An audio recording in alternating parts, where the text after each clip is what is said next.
interested to learn from you, Tony.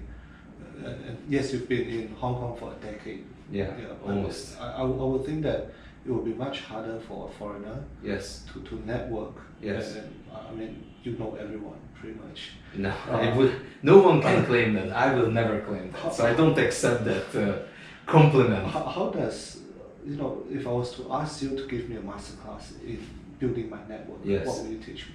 That's very hard. I think for me it was part luck, part circumstantial, and part conviction that I can do it.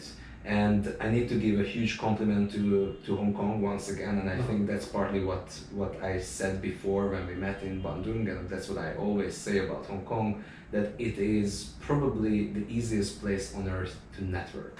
It's an extremely open-minded society. Mm-hmm. It's an extremely open-minded business society. It is also one of the densest cities in the world, and density actually brings people closer together, which is very interesting.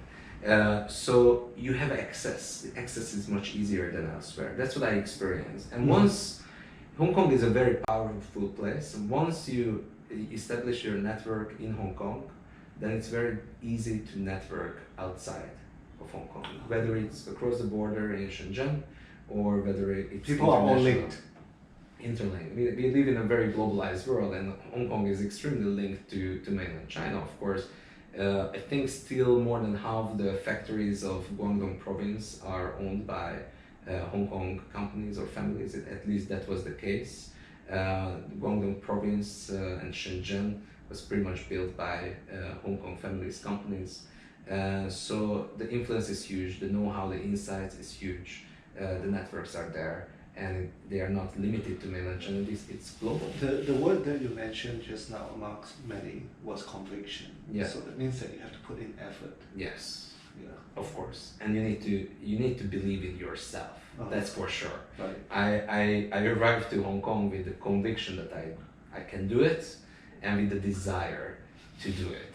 And you always need that. It's a given. But had Hong Kong not been this kind to me, and had not been this open universally, it wouldn't have happened. I don't think I could have replicated, building this kind of network that I built in Hong Kong in anywhere else but Hong Kong. You see, when I was in Hong Kong for RISE conference, yes, you brought me to your office. Yes. And you had a contingent of both people from Europe, yes, as well as the key business people in Hong Kong. Yes. I was so impressed by by just being one person who was once who knows nobody, and you're facilitating all this. I'm extremely grateful. So I've always wanted to ask you this question: how the hell do you do that? I think one thing is as much as Hong Kong is open-minded, I'm very open-minded, and as I told you, what attracted me in Hong Kong beyond all the great things the city has to offer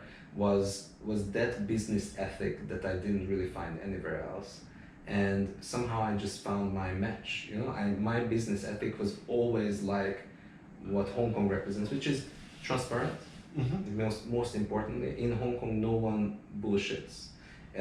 It is about what do you have, what do I have.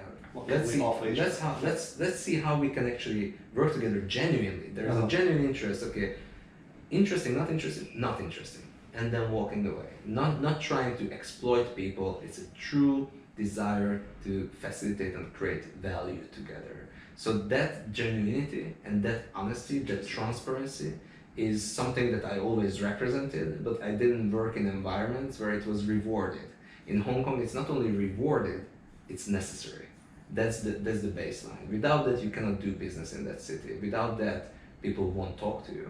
But people did talk to me because I had that. And I can tell you that most people coming from other countries probably didn't have that, because they were somehow incubated as business people. This is a very, very important piece of advice. Yeah. Tell me, my impression of Hong Kong is, so there are two different groups: the expats that talk and give business to one another, and then the Hong Konger. There's a third group. There's a third group, which is the mainland Chinese group.